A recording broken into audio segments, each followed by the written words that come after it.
Eller ifølge chatten, så er pesto selvfølgelig ikke en ligegyldig ting, fordi hvis du ikke ved, hvad det er, så skal du stenes næsten. Men altså, du skal stenes med pesto. Tro det eller ej, men jeg har så den der Fortnite-sang på hjernen nu. Fortnite-sang på hjernen nu. Jeg spiller Fortnite. Det er sådan en ørehænger. Men det er jo selvfølgelig også det man skal. Prøv at høre Pesto af Anders Matthesen. Pesto. Når det er en sang fra Den Ternede Ninja. Når der virkelig skal fest på, så skal du huske at lave pesto. Urnerne skal være for Genova, og støderen i morderen skal være træ. Jeg skal lige spørge hurtigt, hvad fanden er pesto? Okay, det er eller noget man putter på sit spaghetti. Ved du ikke, hvad pesto er?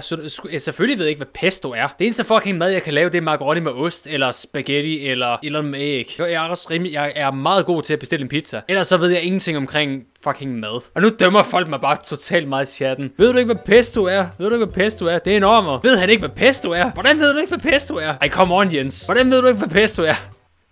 Nu hater chatten på Jens og Gud. Det er normalt fucking ting. Ved du ikke, hvad pesto er? Har du ikke en mor? Okay, så pesto. Okay, der er ingen svar på, hvad det er. Bare en masse kommentarer på, at jeg ikke ved, hvad det er. Jeg spurgte, hvad det var, og så... Ja. Så det er en eller anden form for madting. Halløj, ting. Okay, fair nok. Den der pesto. Hvad gør de ikke for den pesto? Jeg har lige sådan en form for musik her nemlig. Det er jo det der med, hvordan... Altså det er jo så set det, som jeg også gør. Det der med at lave en sang omkring en eller anden ting. Det er bare sådan virkelig multiladet. En 100% arbejdet sang omkring en eller anden lille ligegyldig ting.